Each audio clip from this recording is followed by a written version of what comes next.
back to another episode. Today we have Samit Patel. He is a product launch and crowdfunding expert.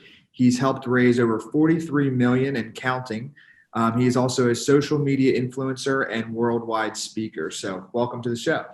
Hey, Tyler, great to be here. Thank you for having me on and excited really to get talking. Yes, man, me too.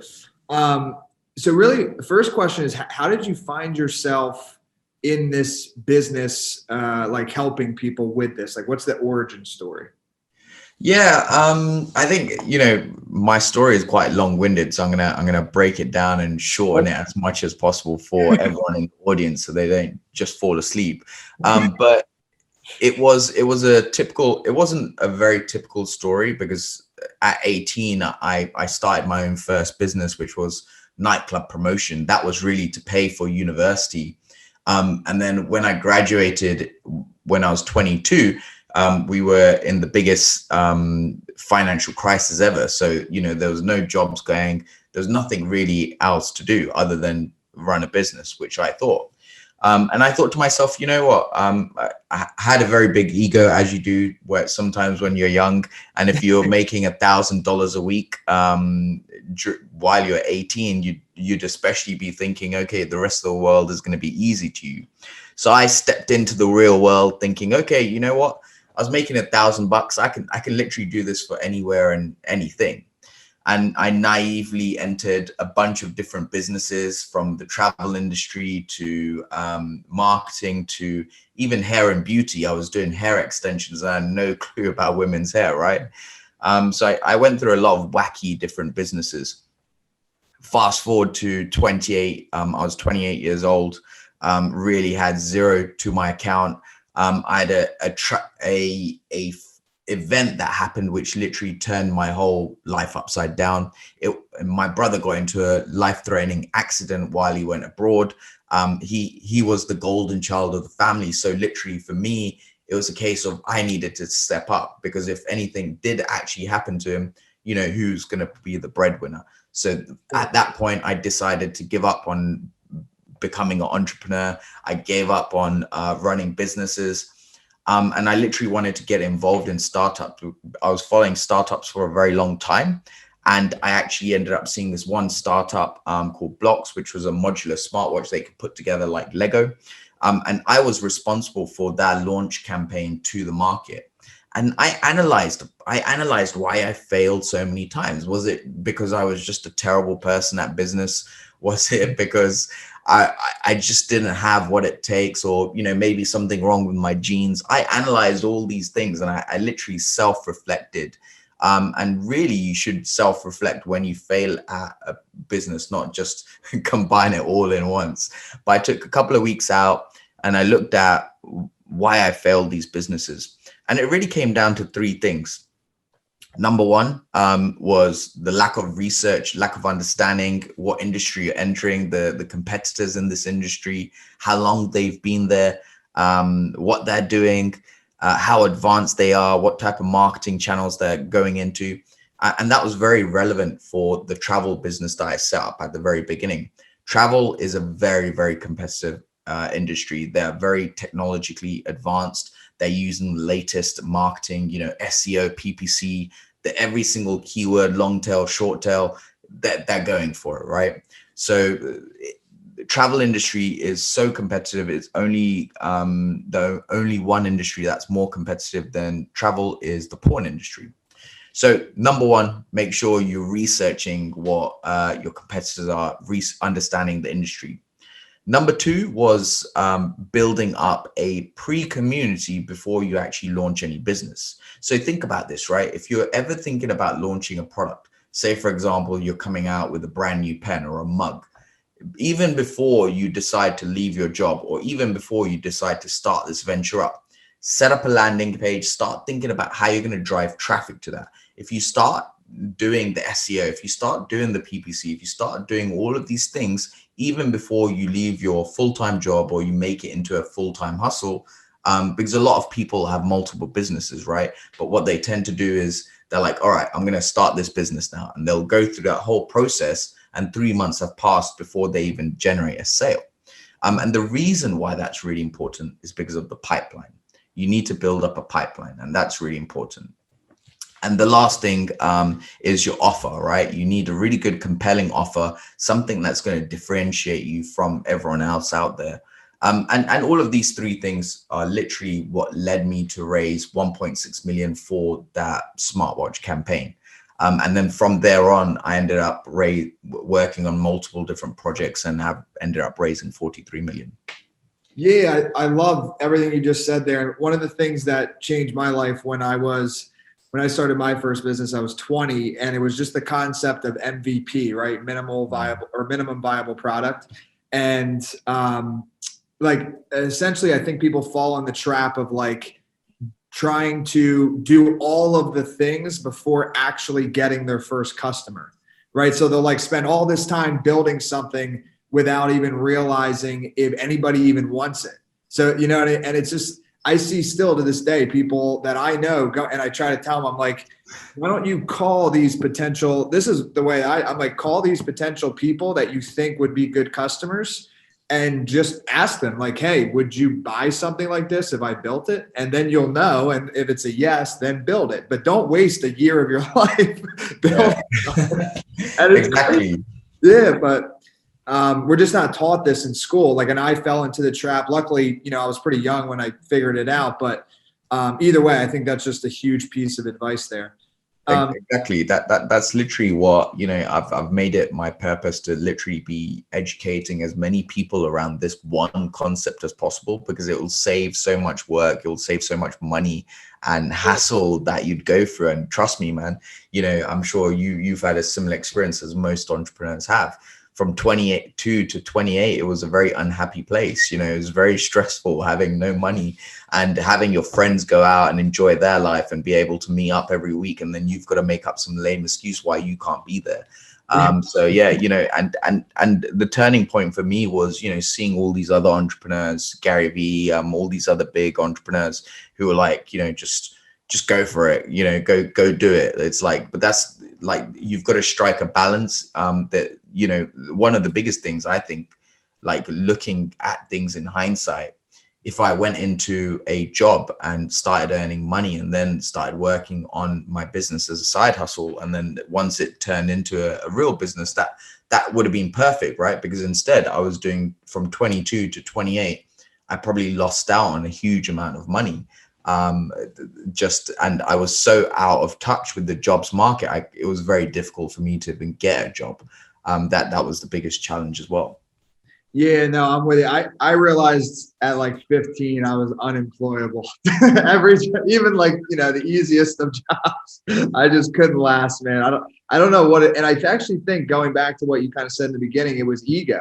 Like I've always had this thing, and now I'm just so far along with my entrepreneurial journey, I don't really think about it anymore. But when I was younger, I think it was ego, where like anybody telling me what to do, or like basically creating my calendar for me, I had beef with that person, and that person happened to be my boss. So. Yeah. But you know, but that's the thing, right? Like for some people, it's the right play to make. And for me, the best play to make was after you know, you get to a point in your life where you're just out of options. You lack the energy. So the best reset is actually to go into a corporate job or do something that's out of the realm, because as soon as you get into a corporate job, you've got money coming in straight away. You're happier because you can pay for food, you can do the nice things. And that's what a lot of entrepreneurs sometimes forget. You know, there's probably a lot of entrepreneurs listening to this right now who have been going at their businesses for 3 years, 4 years, and aren't getting to the right level of where they want to get to. You know, and sometimes just resetting yourself, taking a step back and going, you know what, maybe what can I do right now? You know, maybe I can go be a consultant or whatever. And at least that way, out that frame of mind. And actually what happened during this time I was working at this company, my whole innovation in my mind started buzzing up again. You know, it was like almost sparks going off, because I was introduced to a whole new industry and I was learning about different things. Every single day I was coming up with so many new business ideas. So once you've started that journey of becoming an entrepreneur, you don't lose that. you're going to continue to generate these ideas. And literally every single day I had this book. I was just writing all these ideas down, because every single time I saw something, I'd be like, oh, this is cool. This is something that's going to probably take off, or this is something that I can maybe create. And that's what got me back on it. And after the success of that project, I had a bunch of clients that came to me and said, look, we want to work with you. And instead of turning them all away, I had about 20 people that came to me in once. And I said to them, look, if you want to work with me, pay me $3,000 each and I'll work with you. And that's what ended up creating my agency as well. I love that, dude. There's so many lessons in there. Like, I think actually, so like Gary Vee is a great example. Him and Tim Ferriss are like the two guys that I followed the most, that have had the most impact on me. And, I think they call it, there's like a term for it now. It's like intrapreneur or something. So like when you work for Gary Vee, and anybody listening, don't quote me on this, but I'm pretty sure that like when you work for him, he's actually okay if you are also like kind of using the people in the company and ideas and stuff to create your own little side hustles. Right. And I think the other key there is like, don't jump ship, because I think it's a different mindset. When you are literally broke, it's hard to sell things, because you are, whether you realize it or not, you're coming from a place of desperation. Exactly. So, even if you hate the corporate job, but you got $5K a month coming in, at least you can have that sales call and know like, hey, if this deal doesn't go through, I'm still going to eat tonight. And that's a different energy on the call. So I don't know. I think that's important to realize. Yeah, that's really powerful. A lot of people message me and like, oh, I'm really broke right now. What business should I get into? And the worst thing is to get into a business when you've got a broke mindset. Like when I was 22, I was trying to do all these different businesses and it was all bootstrapped. And you realize that rather than wasting 3 years bootstrapping so bootstrapping, for those of you that don't know, is, every pound or dollar you make, you put back into the business rather than feeding yourself. And then you're going slowly. But if you condense that, so that travel business took me 3 years of bootstrapping, right? But I could have condensed that into 3 months. So the money I spent over 3 years was probably about 30,000, 40,000. If I just did that within 3 months, I would have realized straight away whether this product or business was going to be successful or not. And also, the opportunity cost of saving myself 2.5 years before realizing that the business wasn't going anywhere. 100%. So I wanted to, because I feel like people learn the best from stories. So I was on your website and you have a lot of like success stories or projects. I know Blocks was one of them to watch. I guess 3 questions here, right? And then you can answer in whatever order you want. But like, what would you say is the favorite one that you worked on, the most successful, and then one that actually like ended up failing? Yeah, so I think one of my most favorite one was iArcade, which was an arcade machine. Really, really cool project. You think it's a great project that's going to raise multiple millions straight away, but that's not necessarily the case, because it was an arcade machine that enabled you to play licensed old games. So, you can get these arcades that have thousands and thousands of game, every retro game under the planet. But that through emulators, right? So this was trying to create a licensed version of that, and it didn't even have all the major games.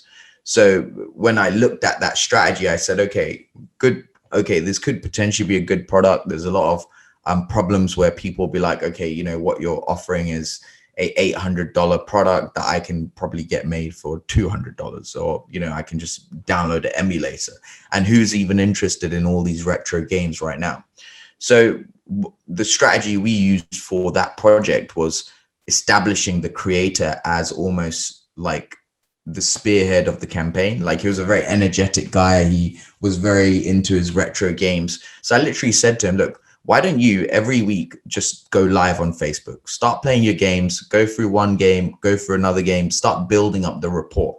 We will, as an agency, drive traffic to your landing page. We'll get people signed up. But what we want to actually do is we want to nurture these people to love you. We want these people to become fans of your brand, so they shout it from the rooftops, because that's what's going to be the key to your brand succeeding.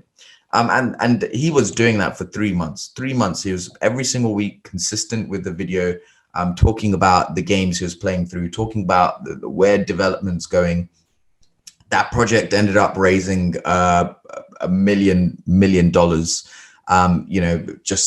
just straight away. Like on day one, it did crazy amounts, and went on to be a huge success just because everyone was nurtured and because people were aware of him. And the crazy thing was, people were asking him to sign that arcade machines.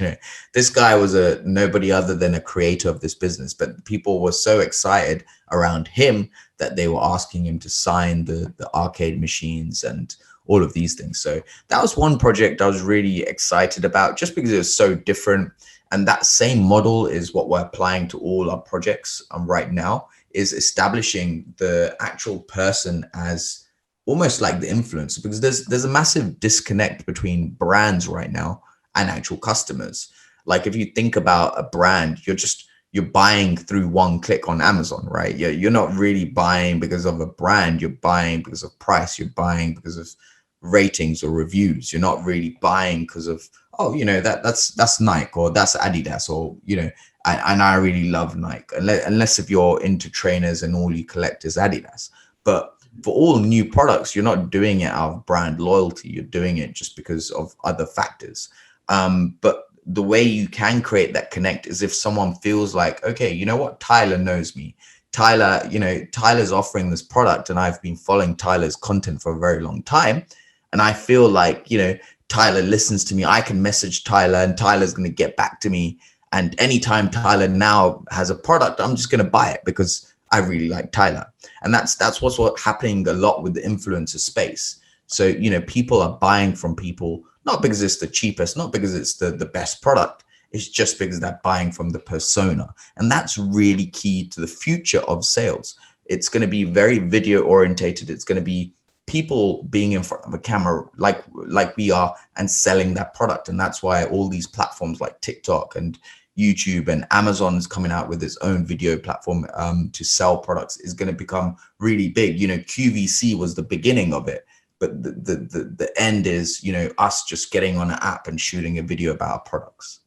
Got it. I actually didn't know that about Amazon. And yeah, I agree. I think, a lot of this stuff, I don't know. I didn't come up with it. I think Gary Vee did. But like, he's like a personal brand. It's kind of like online real estate, so it's like, and I agree, one thing we do, it's just, it aligns very perfectly with what you're saying is, and again, Gary Vee, he says, document the process instead of creating the process. And that was like a big game changer for me, because we do book launches for people. And exactly like you do with crowdfunding, is we'll tell people to like document the process of writing their book and create like a Facebook group and document the ups and downs of the process of writing, publishing. And then by the time they market it, they have hundreds to thousands of people that have literally like been with them along the whole journey. So when you ask them like, hey, my book came out today, would you mind buying it and leaving a review? You know what I mean? Like, it's almost like they're a part of the book at that point. So, and it's all free. I mean, it takes time obviously, but it's free. Yeah, exactly. Yeah, I've seen that, but work really well for books actually. People post their sort of book covers and say, hey, what book cover? So yeah, that's a really good strategy. Yeah, the book cover vote is a marketing tactic. And just in all honesty, like some cases, I mean, it could definitely sway, but in some cases the author like already knows the cover, but they're like, hey, let me throw this up. And then it gets tons of engagement. Like it's really, I don't know, people like to give their opinion, obviously. So, yeah, exactly. Yeah. So I just noticed too, because I was looking at these projects now, as we've been talking, like, because the arcade one, that's like the first one here. Like, it seems, is most of the stuff that you're doing this for, is it tech related, or is that just kind of the ones you're featuring? It's just the ones that we're featuring. Yeah, our agency sort of, says, or we're niched into the product space. So products is our real bread and butter. And tech products is a huge part of that, but we've worked with non-tech products, like Okay. bags and things like that. And that's another really difficult one to market, because, you know, bag is just a bag. So how do you build up the brand, and how do you build up some uniqueness to that? And, you know, the market is, there's a lot of bags out there right now. So you've got to get really innovative with these products. Got it.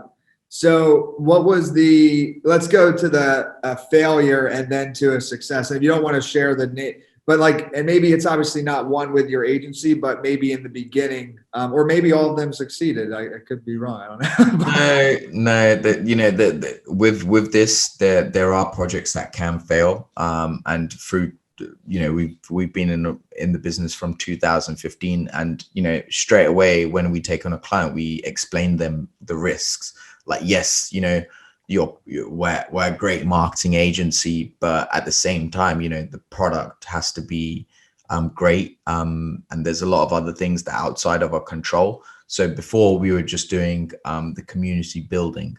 We weren't responsible for the live ads, or we weren't responsible for the videos. We weren't responsible for the landing pages. We weren't responsible for a lot of different things. And as we've grown, we've become more responsible for the other things, because, you know, you got lots of different variables. And that's the most difficult thing about the agency we're a part of, because what we're doing is we're taking a product from the very beginning, a brand new concept or something that doesn't exist. And then we're thinking, okay, what's the messaging going to be? What's the marketing going to be? How can we make this stand out? There's a lot of things that go through, because we're dealing with the landing page, we're working on the funnels, we're doing emails, we're doing working on the video scripts, we're doing all these different types of things, you know. And like, if you just think about all these different elements, like, you've got agencies that specialize in each one of these elements, right? Like, you got funnel builders, or you got email marketing companies, or you got Instagram companies, or social media companies. We're doing all of this right now, just because it's you know, we want to make sure we're controlling things, and we're constantly improving. So every single time a project doesn't do well as expected, we're looking at it and going, why isn't this working? So we've actually put in steps from failures that we've learned of. A couple of the main reasons why products fail. This would be good info. Yeah. Is, you know, obviously the product's number one. If the product isn't good enough, it doesn't have key selling points. Number one. Number two, the team behind the product is just not, you know, it's just not there. They're not taking their own initiatives. They're not doing things on their own. They're not, you know, they're not you doing things outside of what we're doing. They're just giving it to us and going, okay, you know what, I'm going to go back to doing whatever I need to do, rather than being like, okay, look, you know, because they're the people that know about the product the most. We can try and learn about the product as much as we can, but we're not going to have the insight that they have. And that's really key. You know, early on, there was a project that literally, we were like, okay, we're launching on this date. We built up a campaign. We told them, okay, this is what's going to happen. They didn't even turn up for the launch. And they were the ones that had to click the launch button on the project, because they had the access. So that was one campaign that. Oh my God. Yeah. So we told them, okay, put your funding goal as, you know, 40,000. They ended up putting their funding goal at 150,000. We're like, okay, now, like, I don't know why you did that. Like, there was a huge communication mishap with that one. And then, you know, on the launch day, they didn't turn up, and then the project raised 60,000, but because we didn't hit 150,000, we had to cancel it. So yeah, how those platforms work, right? Yeah. Kickstarter is all or nothing. So if you raise money and you've set a different goal, then it's not going to work. So that was a project that unfortunately didn't work. But now we've got a whole system in place that helps to try and avoid that. So we run a 1-month validation process where we set everything up. We test out according to the audiences we have, because since 2015, we've got a huge amount of database of projects that have raised money. So, you know, we use this data to actually see whether these products that coming to us will work, and if they're hitting the same metrics. So key metrics for people in the audiences to think about is the cost per acquisition. if you're getting a $1 to $2 a lead, then that's a good number. Especially if your product is $99, so you're going to get probably likely a 5% conversion rate, if not 10% conversion rate. One of the recent projects we did, which was Everplay, got 10% conversion rate. It did $500,000 on day one, just because we put it through that process of the video and putting people through the Facebook group and things like that. Another thing we do in the validation process is ask people to place deposits. So, if I'm launching a brand new product, I would tell them on the thank you page, thank you for signing up. Why not place a $7 or $1 deposit? And we were the ones that first did that in 2015.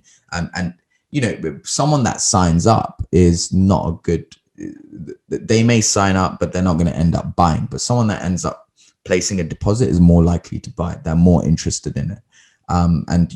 That's a way to judge the quality of that lead as well. That's a good idea. So, and just curious, like, was it if they did a deposit, would you then give them like a discount later or something? Was there some incentive there? So they'd get a further discount. So for example, if I'm selling a mobile phone, I'll say, it's usually $200, but I'm offering it at 99. Sign up. So the person would sign up first. And then on the thank you page, you'll be like, okay, why not lock in another further 10% or 15% off? All you got to do is place a $1 or $7 deposit. Yeah, I like that. That's really good stuff. That's the one thing with like marketing that I've always loved. It's like the creativity around it. It's just limitless. And then, obviously I came across ClickFunnels, probably was around 2014, 15 or something. I can't remember. But, it's just interesting, like how many different things you can do, upsell, downsell, that thing that you just said, like it honestly is like an art. It really is. So yeah, I think there's a lot of things that you can do, and a lot of the industry tends to overkill things as well. That's what we've seen. Like it's, like right now I'm talking about it in this podcast. Someone will listen to this podcast and think, oh, I'm going to set this up for my own campaign now. But it doesn't work like that, because you can add a deposit level to your product, but there's a lot of other variables to consider. Like, are you building a long-term brand? Is your product less than $50? Is your product more than $50? There's lots of different strategies. And I think that's the most difficult thing for people as marketers, especially for my agency. We've got to constantly be updating ourselves on everything, email marketing, Facebook, Instagram, YouTube, all these things constantly change. And it's very difficult to stay on top of every single detail, to make sure you're delivering the best strategy, because, Facebook could make a change like they've done. And then it takes a while for you to figure out, okay, what is the new strategy I can create around this? And there's always so much going on. So it's very difficult as an agency owner.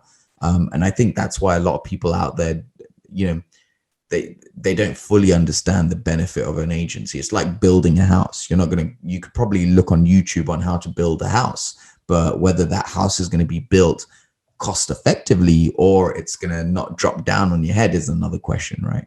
Yeah, no, I agree. And actually my story full circle was I attempted to build all these complex funnels, and then it got too complex and I just gave up on it. And then I built my business just through partnerships, and that's a whole nother thing for a different show. But I just simplified everything, because I just really, the amount of variables, and I think it's so key that we emphasize that, even just with a Facebook ad, the amount of testing, if an ad's not working, you want to change like one variable at a time. And most people, what they do is they just trash the ad. Whereas, hey, maybe the image is great, but the copy's bad, or vice versa. And I don't know, there's a limitless amount of tests you can do to really find the right answer there. But yeah, exactly. So really, second to last question I want to ask you is more so on like the personal side. Like, do you have any like rituals? And then like, what's that like how many hours a week are you working? What do you do in your free time? If you have free time, what's that situation look like for you? Yeah, I think I go through waves of productivity. Some days I'm super productive, other days I'm really tired, or I just can't be asked. But I've gotten to that point where I can afford to do that. But at the same time, I'm constantly motivated because I want to make sure I'm leaving a long-lasting legacy of mine, as well as impacting other people's lives. So that sort of goal keeps me going. And I want to be the best, at what I'm doing. I think every entrepreneur wants to be someone that's the best at what they're doing and become well known for that. In terms of rituals, things that I've done or I've kept to are cold showers every morning. That seems to Oh, really work out. nice. Something that I've recently got into is Tony Robbins's morning ritual. I think that's really powerful. I've tried doing various bits and bobs, where you can do gratitude meditation, but the Tony Robbins one is free on YouTube. It's really powerful because it tells you, okay, what are a couple of things that you're really grateful for, and it makes you think. And then it goes, okay, and then I combined it with one of his mastermind classes that I did through online. And then the one that was really powerful was like, they were playing some music and they were like, okay, act like you've just achieved everything in the world that you wanted to achieve, and visualize that and go absolutely nuts. And that is one thing that I combined with that Tony Robbins daily ritual YouTube video. So after I go through that, that video is mostly about gratitude.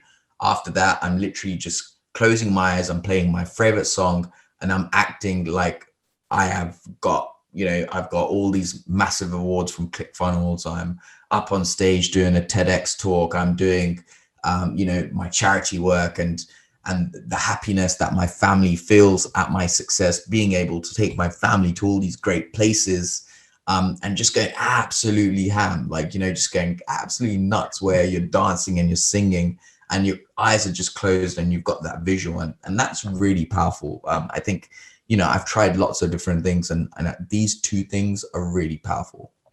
That is awesome, man. And I went to college in South Carolina. I haven't heard ham in a while. That's awesome. That was I missed that, man, in the South.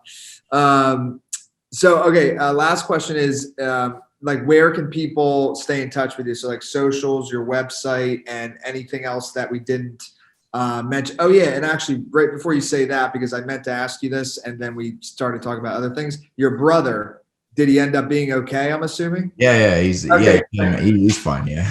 Okay, good. I literally meant to ask that, and then we drifted somewhere else. But so yeah, if there's anything else that we didn't cover that you want to share, please do. And then where can people stay in touch? Yeah, if anyone wants help launching any of their products, or they just want to talk about it, feel free to reach out to me.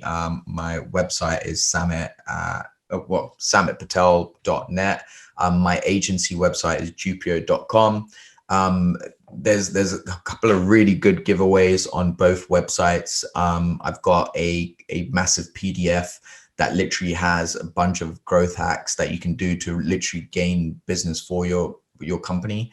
It's got lots of different things that, tactics that you could literally go through, and it'll definitely increase business for you.